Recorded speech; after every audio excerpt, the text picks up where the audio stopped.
entonces con un equipo multiprofesional que uno soñaría para cualquier otro ámbito. Y en una de las terapias, una entrevista, estaba la familia, la hermana de esta persona, el psicólogo, y esta persona estudió en una escuela diferencial. No sé si ustedes conocen, saben o han escuchado que las escuelas para sordos, o las escuelas para ciegos, las escuelas diferenciales no enseñan generalmente los mismos contenidos que las escuelas entre comillas normales. Entonces realmente hay un déficit pero enorme, otro abismo, pero que son montañas y montañas.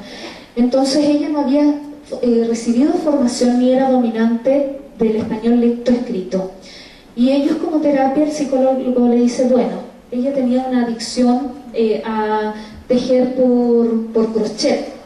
Entonces lo que ellos decían era que era tanto su ensimismamiento con el crochet que eso generaba la adicción en el alcoholismo, por este estado de soledad.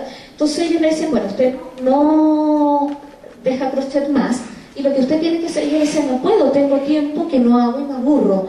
Entonces, ¿qué hago? Bueno, ¿ves que usted tiene biblioteca? Y le preguntaba a la hermana, ¿tiene biblioteca en su casa? Sí, porque eran de gente de mucho dinero y todo. Bueno, ¿ves que un libro y lea? Y ahí, primera agresión, brutal, primer acto así discriminatorio, porque ella no manejaba el español lectoescrito, no maneja nuestra lengua. Entonces ella le dice, no, yo no sé leer y escribir. ¿Cómo no sabe leer y escribir? ¿Usted fue a la escuela? Sí. ¿Hasta qué curso hizo? Sexto básico, entonces ya tiene. No entiendo las palabras. Bueno, pesque un diccionario y revísalo. Me gustaría con eso que ustedes puedan imaginar que efectivamente la discriminación es día a día, y muchas veces nosotros tenemos personas adultas de 90 años, como son mi abuelita, por ejemplo, que en toda su vida constantemente y permanentemente sufren esta discriminación. ¿Cómo convertimos estos bonitos documentos en los cuales uno lee y dice, yo hago empoderamiento organizacional y de personas, y uno muestra, mira, empodérate de esto, hazlo tu Biblia, es tu paraguas de derecho, pero esto es una cosa, y otra cosa somos nosotros en nuestras actitudes cotidianas. Muchas gracias.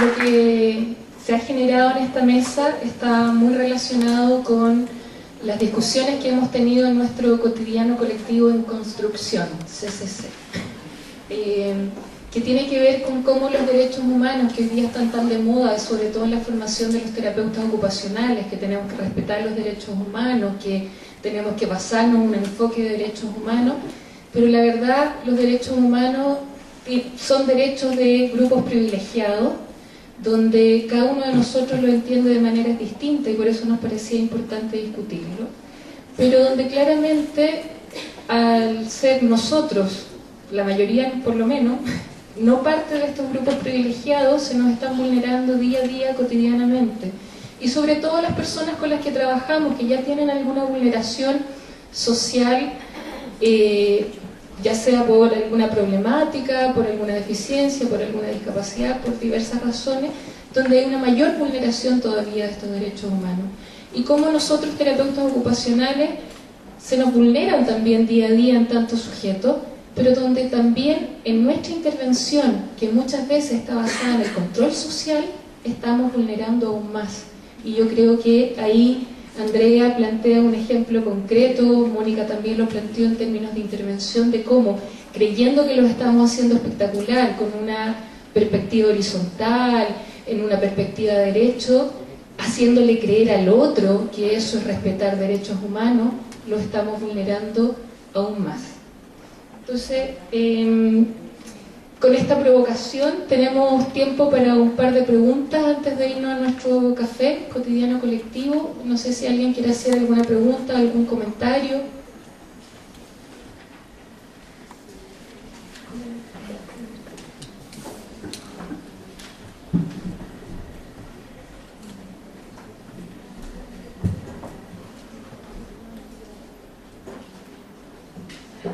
Abierto. Comentarios, reflexiones, reclamos.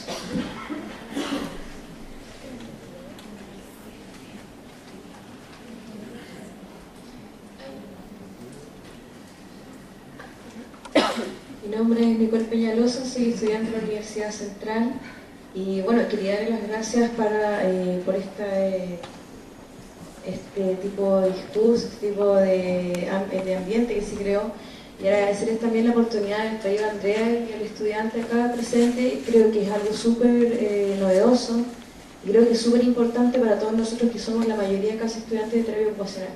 Así que nada más, felicitarlos por lo que hicieron, me encantó estar aquí. Eso. Todavía toca la parte más importante, es que participen activamente en la discusión. Eso va a ser aún más generador para todos nosotros. Buenas tardes, mi nombre es María José Godoy, soy estudiante de terapia ocupacional de la Universidad Central. Primera vez que participo en un seminario de derechos humanos y terapia ocupacional y de terapia ocupacional en general. Me pareció muy buena la idea. Creo que si estos momentos fueran más masivos y fueran de convocatoria, una publicidad mucho más alta, estos problemas de comunicación y de discriminación y de vulneración de derechos humanos no sucedería tanto. Y creo que más que darle énfasis a eso,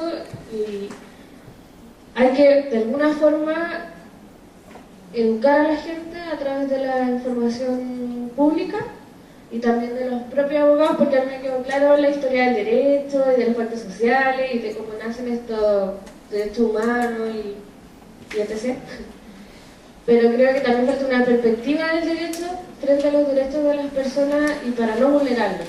Porque ya que estamos basados en estas reglas y nos tenemos que basar en estas reglas, creo que falta ampliar ahí la mirada. Eso. Gracias.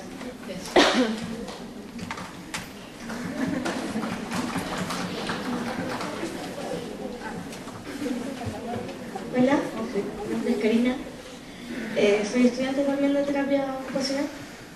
Y lo que todos, cuando lo escuchaba, todos aquí llegamos a la conclusión de que es algo cotidiano, que por algo el colectivo se llama así, que desde el primer punto que uno plantea derecho como derecho,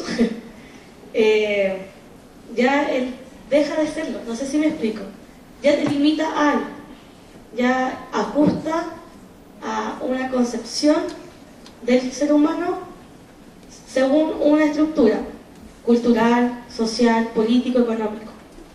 En mi situación particular, yo siento que, por ejemplo, desde la clínica médica, mi situación de que yo veo según otros colores como otras personas, llamado daltonismo, desde la misma clínica se propone cierta estructura de que ciertas personas tienen ese daltonismo, que son hombres, y yo salí como el 0,0% que no debería tener. Yo me sentí discapacitada cuando desde pequeña en la escuela, si yo me hacían dibujar un árbol con naranjas, yo dibujaba otra cosa, porque para ellos era naranjo el color, para mí eran círculos con un color. Si yo veía un tomate, para otro era un macaque. No sé si me explico, yo lo vi igual, desde una fotografía, desde una concepción. Pero yo veía la diferencia en el cotidiano, cuando lo tenía tangible. Y yo he visto esa vulnerabilidad en eso, más que revisar, más que decir, estos son los derechos humanos, que están escritos desde una historia, desde otra parte, no desde acá. Los mismos modelos de terapia ocupacional están hechos según un modelo canadiense, son un contexto aparte de nosotros. Por lo cual, yo digo que esta construcción de la mirada de los derechos humanos debe ser colectiva. Si ya nos planteamos de que el derecho es, en el sentido, no sé, yo he llegado al punto de decir que los derechos estorban. Hemos llegado al punto desde que ahora, según el modelo económico, los derechos estorban. Yo no puedo construir porque estoy violando el derecho a otro, sino que ahora, para encontrar nuestros derechos, como lo conversábamos en las reuniones, Sabía que uno tenía que ir al CERNAC, al hospital, ahí estaban los derechos, estaban en la propiedad. Entonces, más que eso, están en el cotidiano, donde yo viajo con esos derechos, yo viajo con esas violaciones, yo voy al colegio o a la universidad, a mi casa con eso. Entonces yo creo que esa es la conciencia que hay que empezar a construir, que ya se está, con muchos compañeros que están pasando ahora, se naturaliza. Me gustaría que después, cuando se hagan las mesas de diálogo, todo lo que han conversado adelante también se genere activamente entre todos los compañeros acá. Esa es la idea. Gracias.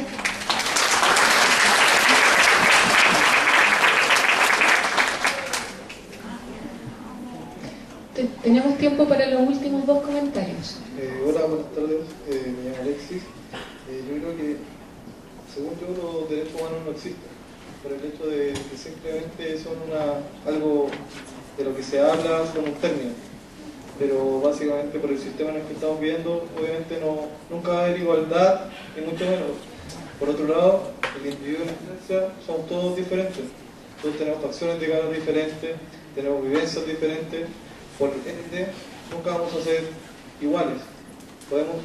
Entonces, yo creo que más que hablar de tanto derecho humano, hay que buscar una forma de concientizar a la gente o educarla a ser más personas. Eso es básicamente el hecho de ser nosotros individuos que ayuden al que está al lado, no lo miren en menos, ni mucho menos. Que nada es concientizar a la gente, educarla. Porque los derechos, como propiamente tal, son papel y nunca se llevan a la práctica, entonces así no se llevaría a nada. Es una forma más que nada de educar a alguien y vernos a todos como iguales, pero no, evidentemente, entendiendo las diferencias que tenemos el uno con el otro. Eso. Muchas gracias.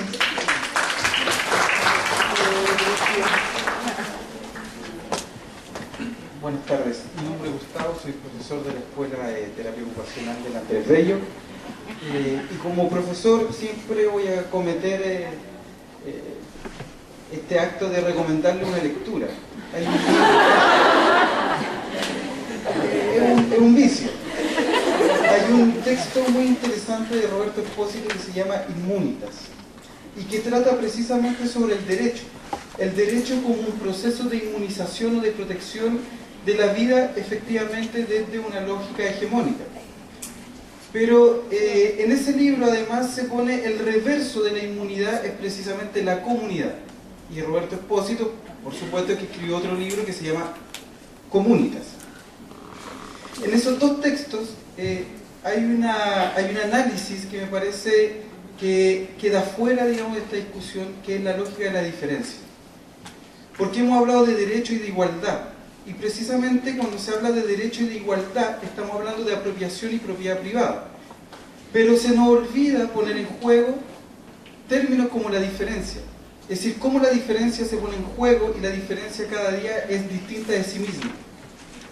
En ese sentido, la apuesta por la singularidad, la apuesta por la responsabilidad, no es la apuesta por el derecho.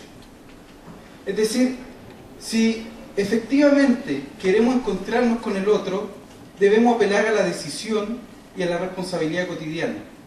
La perspectiva de derecho olvida, por ejemplo, cuáles son nuestras obligaciones. Siempre hablamos de un sujeto de derecho al que se le debe algo.